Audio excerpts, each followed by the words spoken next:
Good afternoon and very warm welcome to this session on content versus process in experiential learning this afternoon.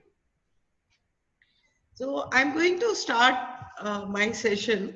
You know that I always start my sessions with a question. So this time I'm going to read a story to you instead. Please listen very carefully to the story because after the story, I'm going to ask you your understanding of the question. So the story is like this. Uh, in, in Kapilavastu, a lady came to Shakyamuni Buddha. Her beloved child had died.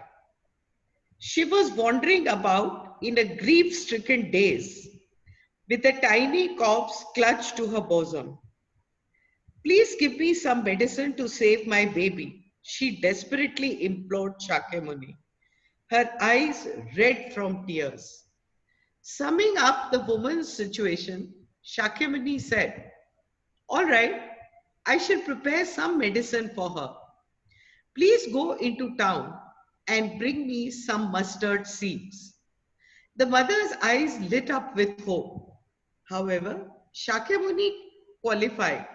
You must collect these mustard seeds from families in which there have been never a death. The woman hurried off into town and proceeded to call on every household. But although some had mustard seeds, there was not a single house in which there had never been a death. The distraught mother gradually came to realize that every family lived with the sadness of a loved one, quietly concealed somewhere in their hearts. Through this experience, the impermanence of life was communicated to her, and she understood that she was not alone in her feelings of grief. It would have been impossible to console the woman, Shakyamuni said, who was mad with pain and grief, with ordinary words of encouragement. Shakyamuni had keenly discerned this and prescribed the course of action outlined above. He was a brilliant physician of life, one who could revitalize people's battered and wounded hearts. Now, in this story, I want you to tell me that what was the content and what was process in this story. So whoever wants to start, please raise your hands.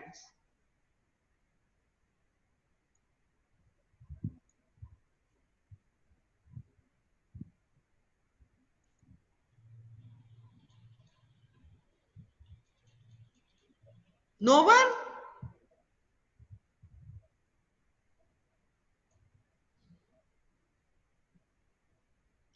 What was the content and what was the process? Ritu normally is the first one to. Yeah. Yes, ma'am. Very good afternoon. Good afternoon. Yeah. So what I think is, ma'am, the content was to give her an experience and a thought to live in with sadness. Ritu can't hear you.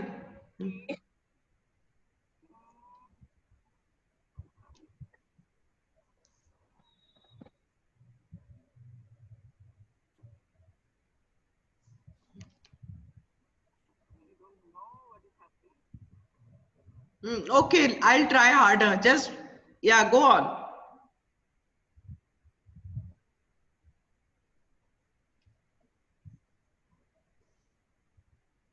Your voice is not coming.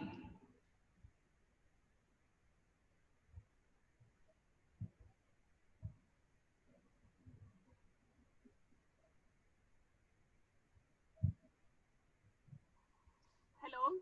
Yeah. Is it okay, ma'am, now? Audible? Yeah, it's okay. Okay. So the thing is that cognitive about death, everybody knows, that lady also knew. But then going into experiential was the only step she had to be taken. So the content was designed in such a way that she has to learn to live with sadness concealed in a heart like everyone else. So this was the thought of the content, and because as this was an experiential learning that has to be given, so she was put in a real situation where she actually experienced going to various people, and then that experience reflecting to that concrete idea, she actually came up with the conclusion for herself that I have to live in like this. Wonderful. Very good. Perfect. Anyone else wants to add anything to this? Yes? Or this pretty much sums it up for everyone?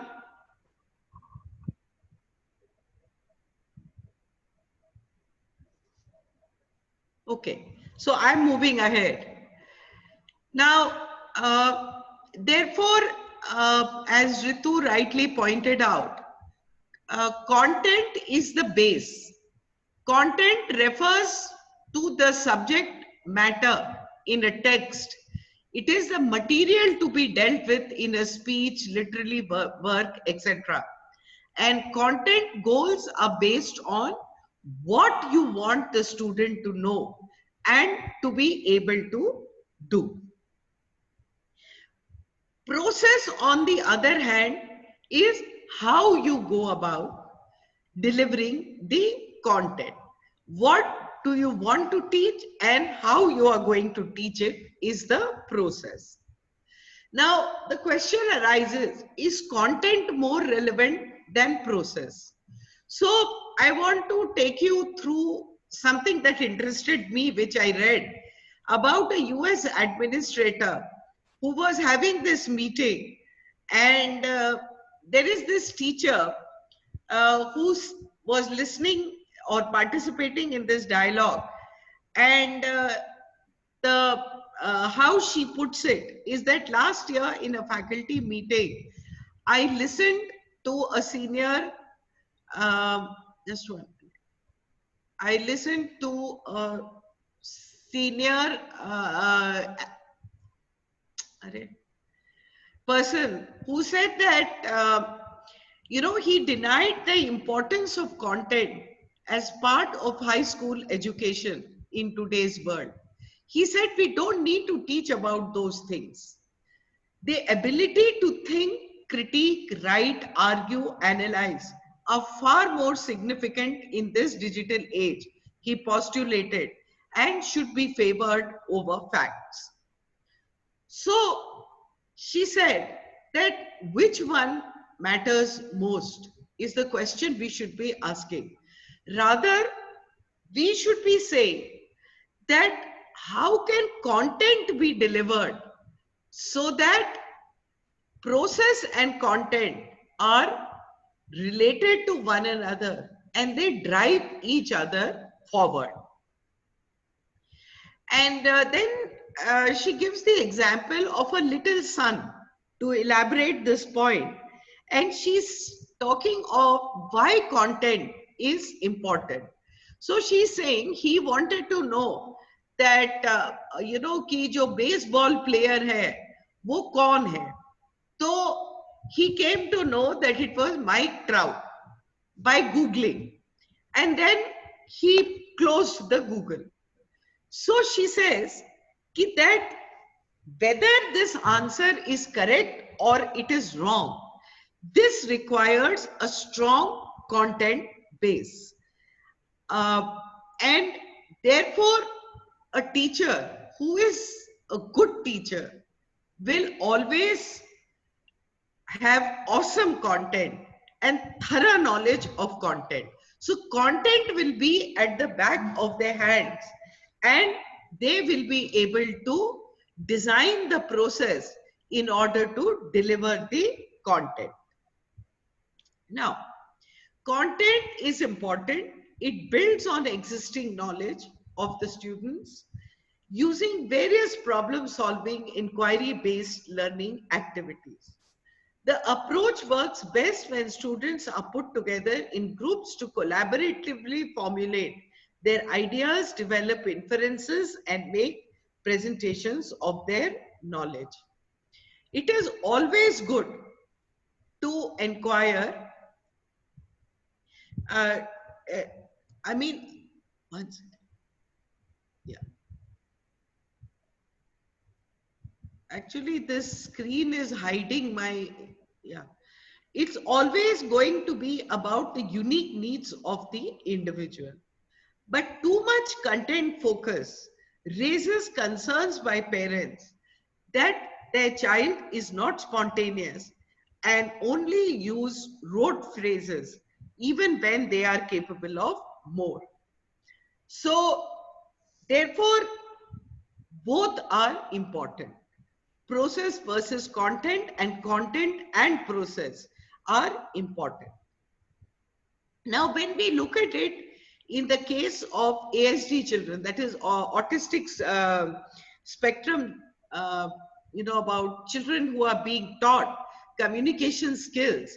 So it can be something as the content of teaching them can be as simple as saying hi. So what this counselor is saying is that it's not the word hi that is critical. I think therapists often get too caught up in this content. Although the word hi is probably the most common and easiest thing to teach when greeting another person, it's not the word itself that we want to teach. It's the process of acknowledging or responding to another person in our immediate space. This can be done with a word, a smile, eye contact, high fives, or wave of the hand to name some common forms of greeting. So there is not just one way to greet someone. There are cues from the other person and the context that determine whether you're going to say hi, hello, or you dude. Recognizing that you may be the one to initiate the hi, or you may be the one to respond to someone else's hi. Knowing that the hi without the connection to the person you're speaking is useless. All this is process. And she's saying that, and we also come across many times people who will greet us, but at the same time, they will just not even look into our eyes. They'll just pass by as hello, good morning, just nod and go away. And you feel as if, a formality has been done by the person concerned. And so it's not, उन्होंने भी hi kaha. The content is the same, but because of the process, they could not establish the connection. So therefore, process becomes very, very important. And sometimes teachers know so much, they have so much of knowledge, and they'll go on kata kata kata kata kata just delivering the lecture without bothering about whether the children are absorbing that knowledge or they are not absorbing that knowledge. Because knowledge, as we have been discussing in the last two classes, gets internalized only when participants are involved in the process of learning. When they are asked questions, when they do things, when they apply themselves. And so therefore, through a correct process, lecturers guide and assist students in discovering for themselves how it has effect of raising students' spirit, enthusiasm, and exuberance, interest, and curiosity. So always balance content and process to make the students competent on the subject matter. Both of them should be, in fact, I would like to use the word marry content and process. So how should you marry content and process? Now, there is some preparation that is required to be done before the session. The first thing is that define what do I want people to learn at the end of the module to equip students with the latest knowledge on the subject matter, to make students confident to learn on their own about the subject matter, Decide on the best experiential method, depends on the subject matter, because it depends. Some subjects can be delivered uh, through case studies, some through role play, some through physical exercises. So it depends on the subject matter also. It depends on the learning style of the participants, which we discussed last time, and it also depends on the need level of the participants. Some participants may know. For instance, many of you have 15 years of experience in the training field. So the way I assess your training need is that I just need to show you some pointers and raise some important headings with you, and you will be able to figure out the rest. It's not as if you are new students who are getting into the process of uh, training. So the need level of the participants also decides on the process. Then methodology will flow from the objective. Arrange learning points in a logical sequence. Then write the activities and experiences which will best help the person to learn. And then decide how you're going to assess the learning and allocate time for each activity. Allocate time for summing up, and this is an example of a session plan. So you say my topic is going to be verbal communication. The target group is probationary officers. The session objective is to familiarize the participants about important aspects of verbal communication. Methodology is going to be lecture, PPT, and activity. And then you indicate the time that this is for 60 minutes. So this is how I'm going to divide my time between the various sections. This process preparation is very important. Then we need to know, in process, you need to know to assess the learning. So therefore, exit tests are important, asking questions are important, taking questions are important. Otherwise, it's just a one-way communication and you don't know whether participants have learned or not learned. And like I'm told, these days that with the Zoom calls and with the WebEx, it's very important. All you need, very easy, all you need to do is to put yourself on mute. Anyway, from wherever you're learning, the host will put you on mute. You can switch off your cameras and you can show that I'm present in the session, but actually you're busy doing something else. Yeah. So it's important to tell your participants that there is going to be a test and you're going to be asking questions at the end of the session. And the final steps, we often don't do it these days, but it's important to write the final version of the lesson plan. At least I find it very helpful.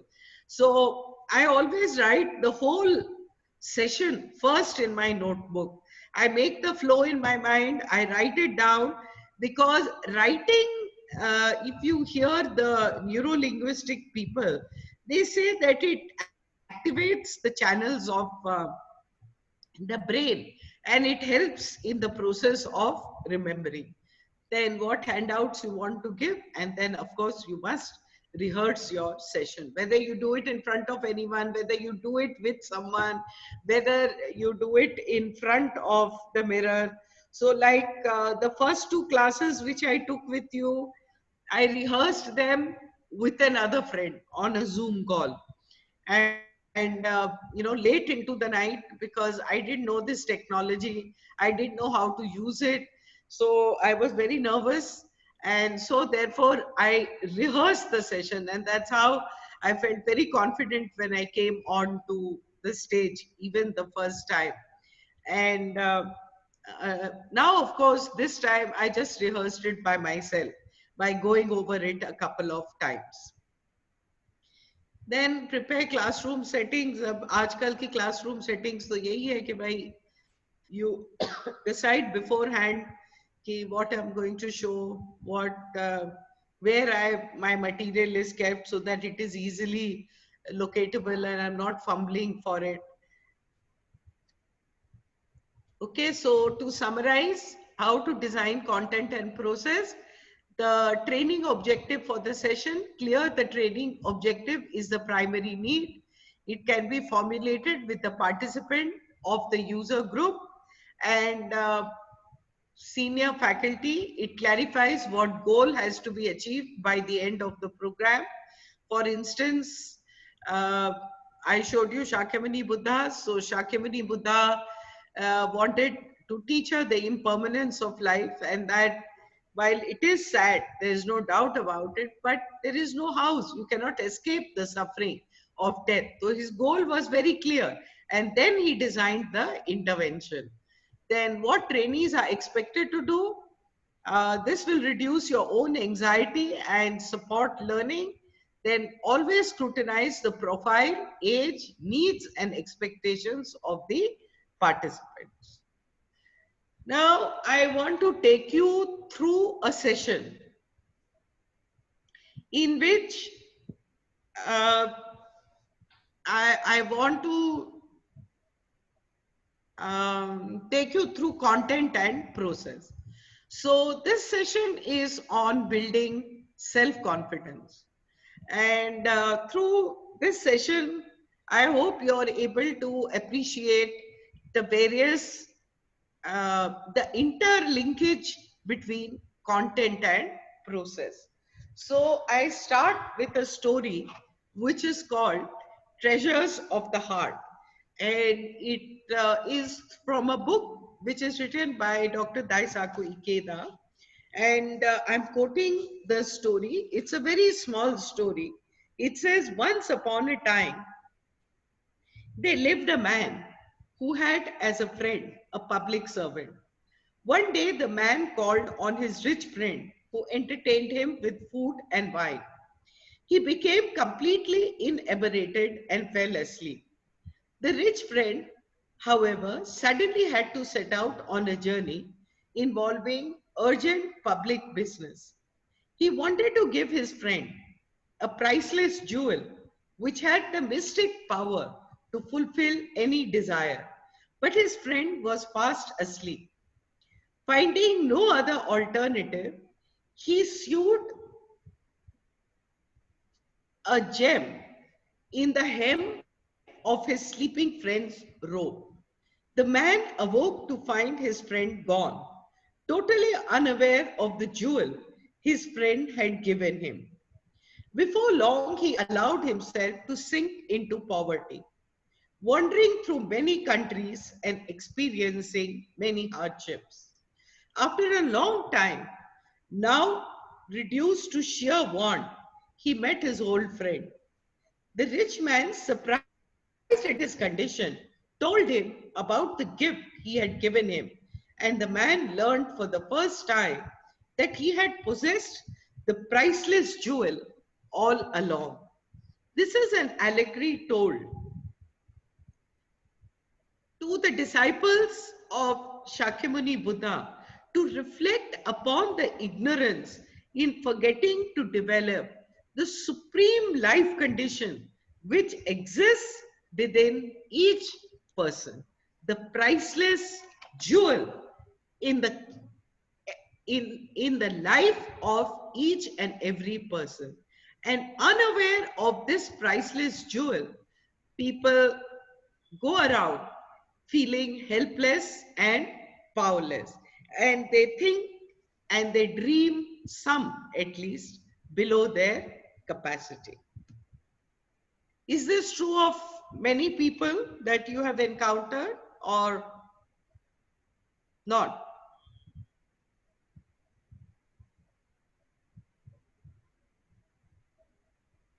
Do you also feel like this at times?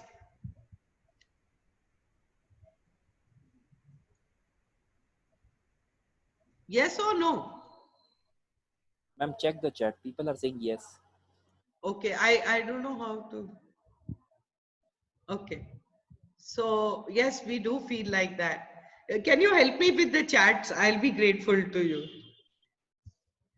Then But there are different people who act differently. Some see their potential, they own it, they use it, they do it, and they are thriving. Now, the point is, each one of us wants to thrive. So, what I want you to do is to open your notebook and to think of the one thing that you think you cannot do at all. And this question is only asking you about being aware and accepting where you are. It is not to put you down, huh? But is there one something in your life which you think you cannot do at all? Can you write it down?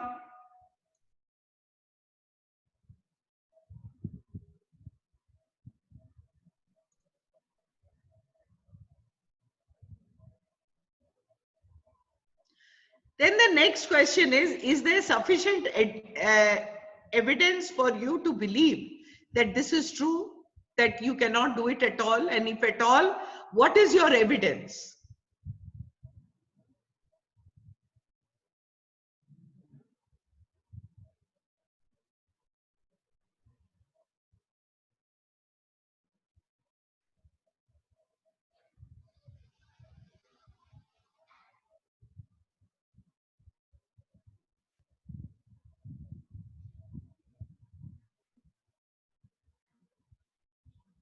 So the first thing that happens to shake our self-confidence definitely is not others.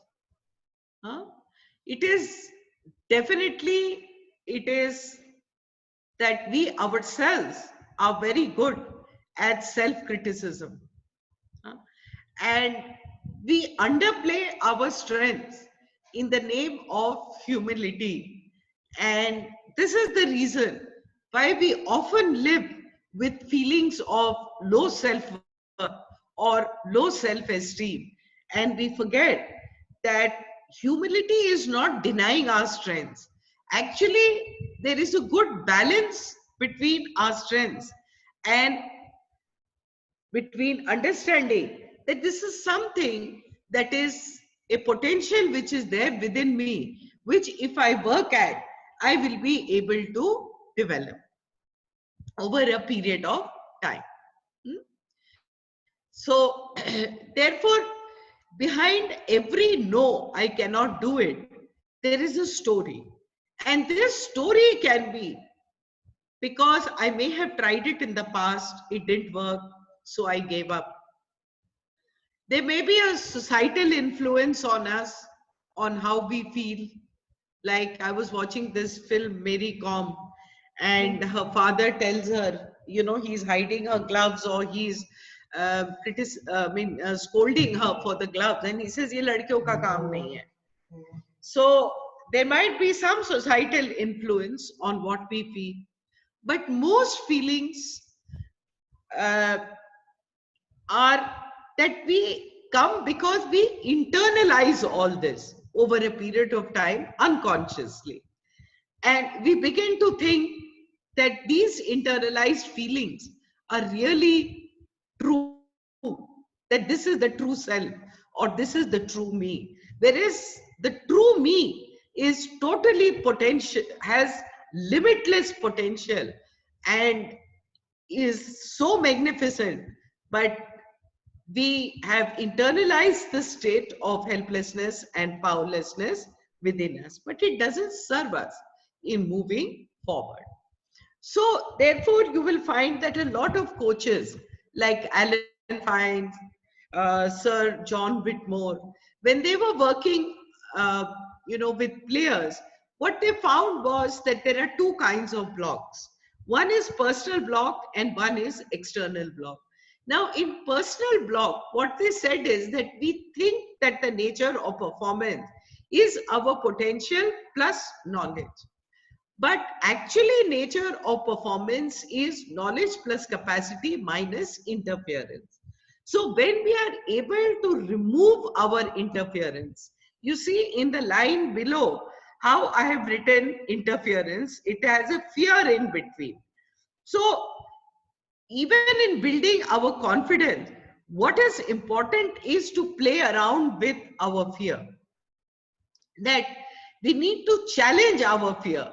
But in order to challenge our fear, the first thing we need to know is to anticipate, analyze, and locate the blocks that exist within us.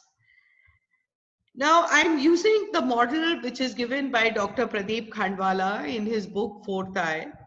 There are some 7 or 8 blocks which he has talked about. The first one is called negative risk propensity.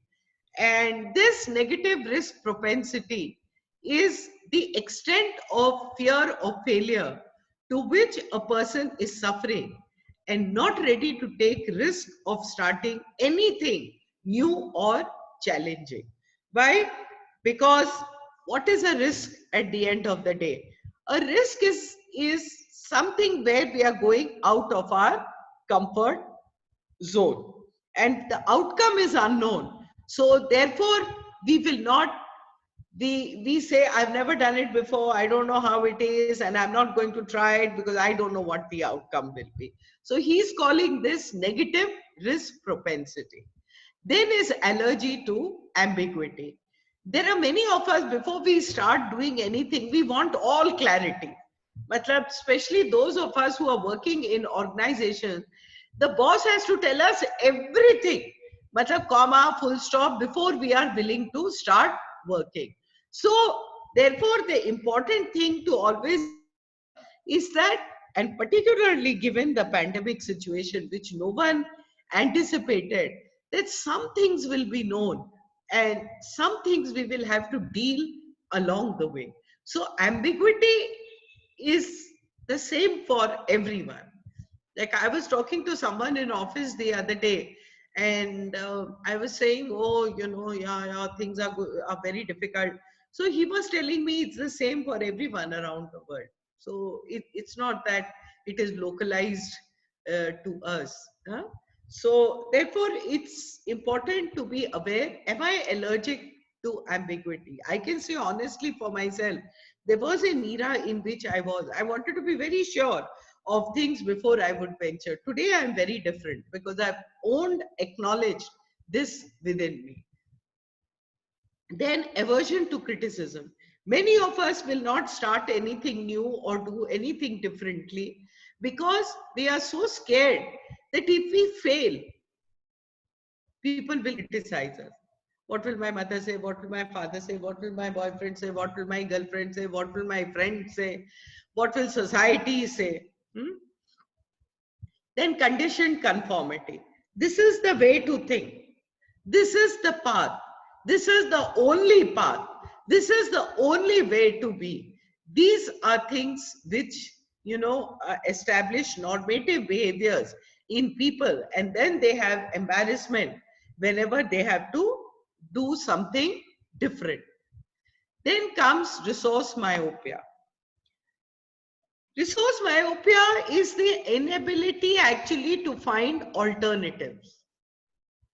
Is the ability to be able to find substitutes.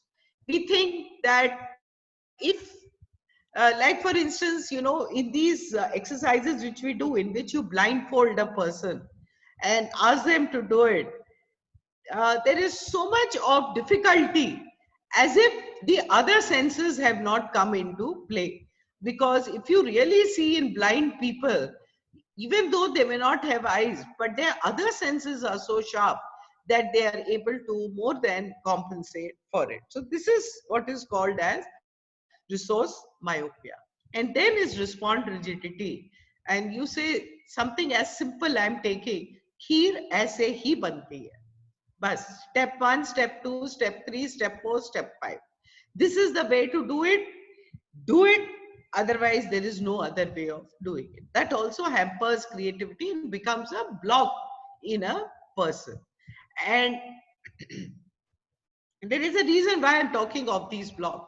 Because to break out of these blocks is important to know which of these blocks belong to me. Then is threatened comfort. People will not do anything different or new because I'm comfortable in this zone. And losing comfort and disturbing, अरे नहीं बाबा, बहुत सारा change नहीं चाहिए, ऐसे ही ठीक है. Now, achieving your goal. Why were you not confident in the beginning? You were not confident because you did not achieve your goal. And you had a sense of failure, or you were stopped from getting into moving in that direction. Now, doing, how will confidence come? It will come through doing. When will you do? You will do when you take a risk. You have to take a risk to move out of your comfort zone. So breaking your boundary of personal comfort is very important.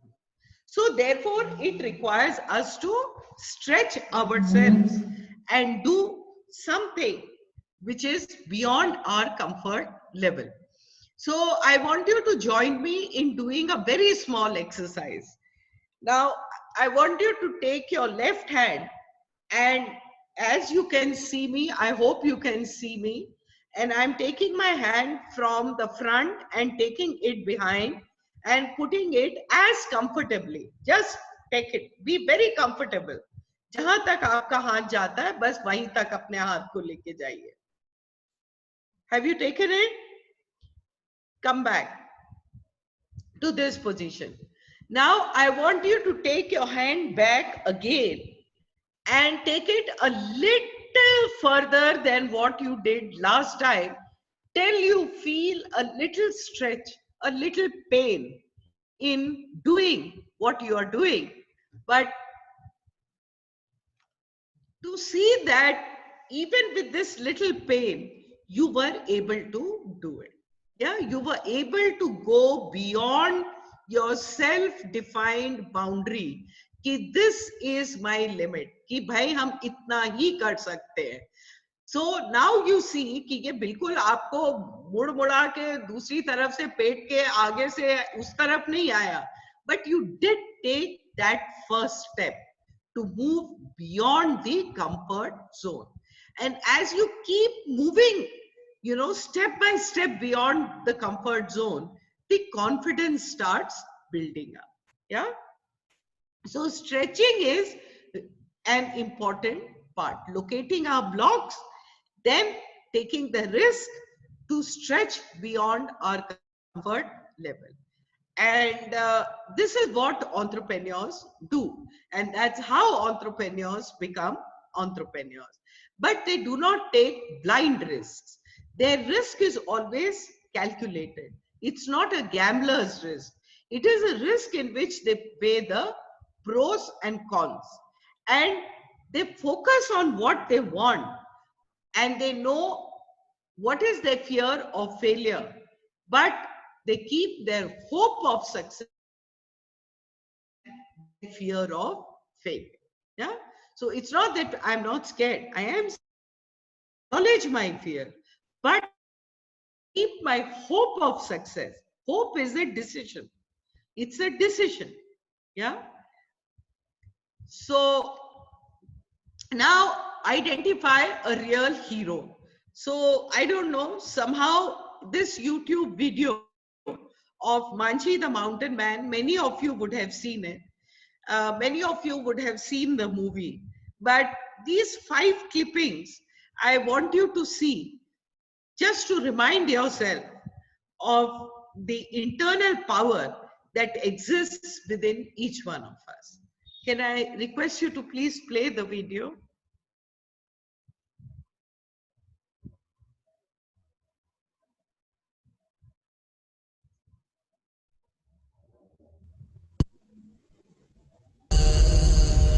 बहुत बड़ा है तू, बहुत अकड़ है तोरा में, बहुत जोर है. अरे भरम है भरम. देख देख कैसे उखाड़ते हैं अकड़ तेरी. वो हमारी जिंदगी को खराब किया है. हम तेरा अच्छी से रखते हैं.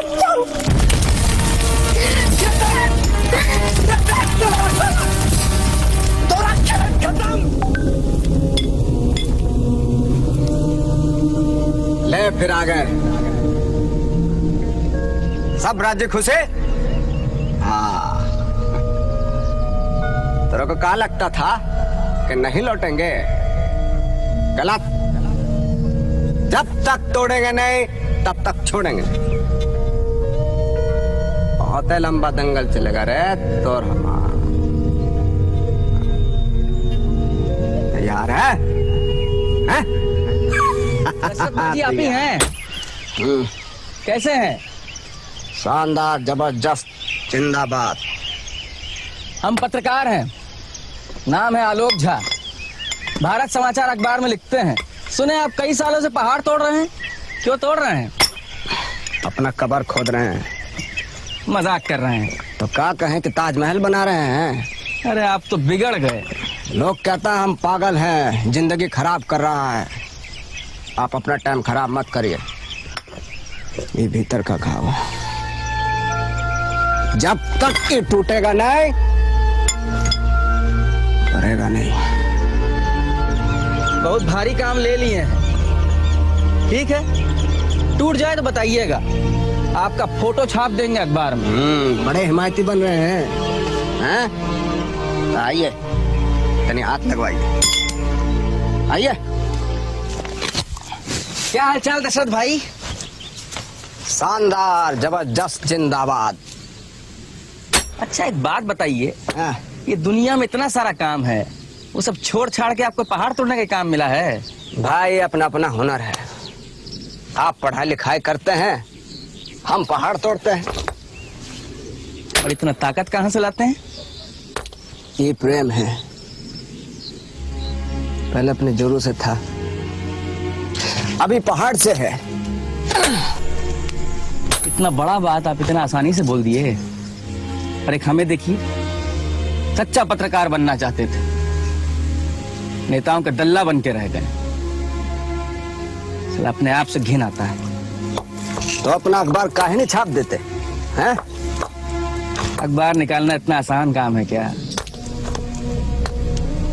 पहाड़ तोड़े से भी मुश्किल है का?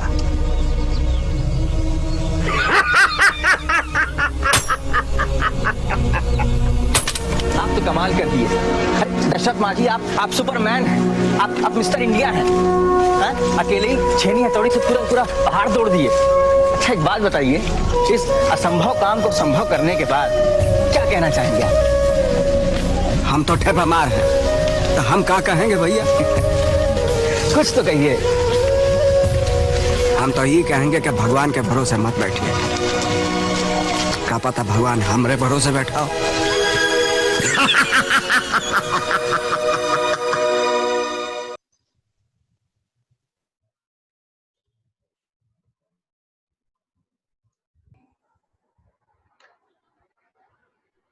Can you see?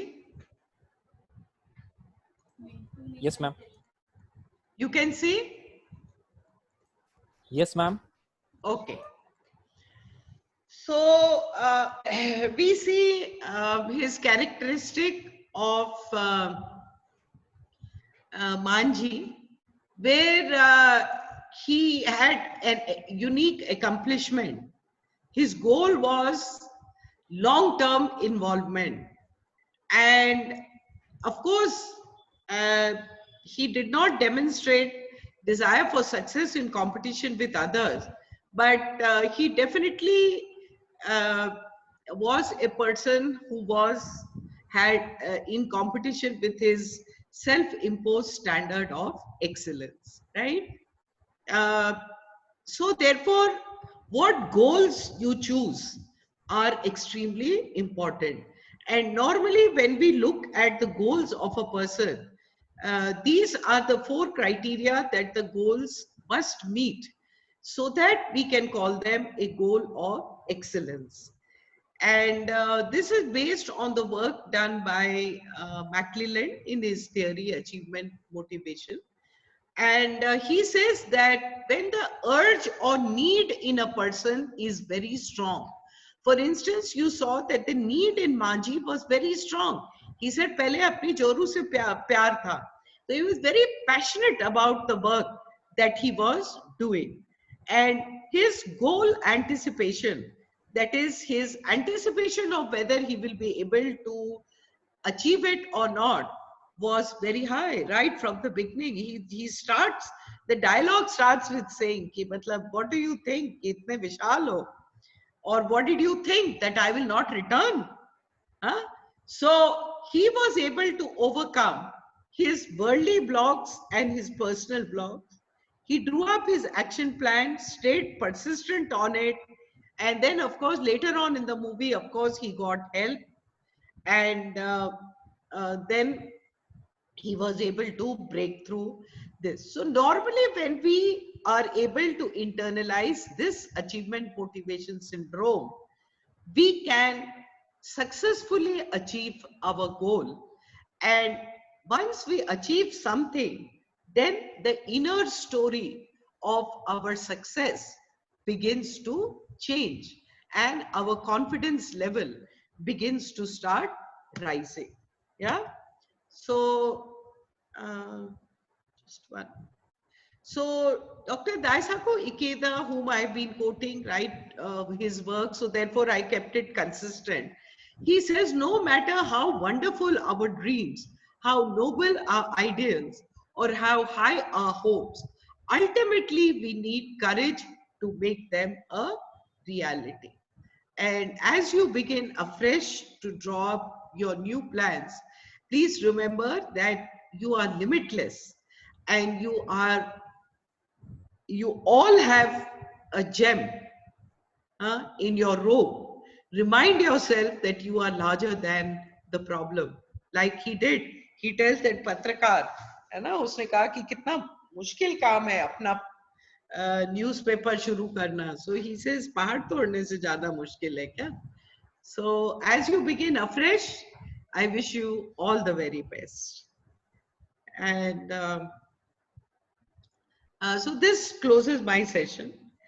The content which I wanted to convey to you was some tips on building your own self-concept. And in process, I used various methodologies, which was film, which was story, which was PPT, which was helping you to look within. Uh, I provided you with a kind of a checklist of the barriers or interferences that come in the way of improving our level of confidence. So this is how you can marry content and process. Uh, if you have any question, I think we still have about 5 minutes, so I can take a question, or if anyone wants to share anything, that's also very welcome.